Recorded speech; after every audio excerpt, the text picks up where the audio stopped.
गुजरात में एक व्यक्ति ने अपनी मां की हत्या कर दी और सोशल मीडिया पर फोटो पोस्ट कर कहा, माफ कर दो मां, मैं तुम्हें मार दूंगा। आरोपी नीलेश गोसाई गुजरात के राजकोट में अपनी मां के साथ रहता था। दोनों के बीच अक्सर बहस और मारपीट होती रहती थी। संक्षेप में, राजकोट में मां की हत्या के आरोप में 21 वर्षीय व्यक्ति गिरफ्तार। आरोपी ने शव के साथ इंस्टाग्राम पर पोस्ट की तस्वीर। उसने चाकू से हमला करने में विफल रहने के बाद अपनी मां की गला घोंटकर हत्या करने की बात कबूल की। गुजरात के राजकोट में एक 21 वर्षीय व्यक्ति को अपनी मां की हत्या करने और बाद में उसकी लाश के साथ तस्वीर इंस्टाग्राम पर पोस्ट करने के आरोप में गिरफ्तार किया गया है। यह घटना तब प्रकाश में आई जब एक स्थानीय निवासी ने पुलिस को घटना की सूचना दी और अधिकारी घटनास्थल पर पहुंचे तो देखा कि आरोपी नीलेश गोसाई राजकोट के यूनिवर्सिटी रोड स्थित भगत सिंह जी गार्डन में अपनी मां के शव के पास बैठा था।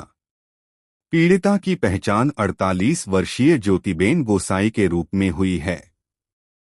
पूछताछ के दौरान नीलेश ने हत्या की बात कबूल करते हुए बताया कि उसने पहले अपनी मां पर चाकू से हमला करने की कोशिश की थी। जब ज्योतिबेन चाकू छीनने में कामयाब हो गई तो नीलेश ने कंबल से उसका गला घोंट दिया।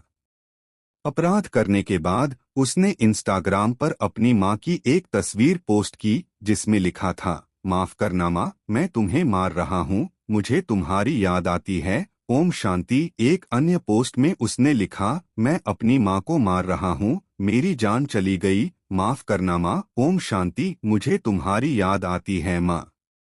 प्रारंभिक जांच के बाद पता चला कि ज्योतिबेन वर्षों से गंभीर मानसिक बीमारी से जूझ रही थी, जिसके कारण उसका अपने बेटे के साथ अक्सर झगड़ा और मारपीट होती थी।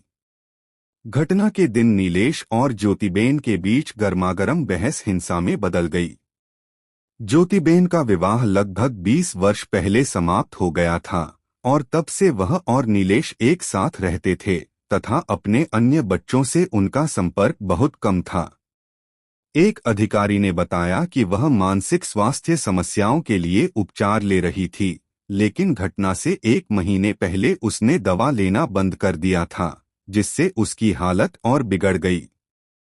उल्लेखनीय है कि ज्योतिबेन के पूर्व पति और उनके अन्य बच्चों ने उनका शव लेने या जिम्मेदारी लेने से इनकार कर दिया, जिसके कारण पुलिस को शिकायत दर्ज करनी पड़ी और उनका अंतिम संस्कार करना पड़ा। नीलेश फिलहाल पुलिस हिरासत में है और मामले की आगे की जांच जारी है।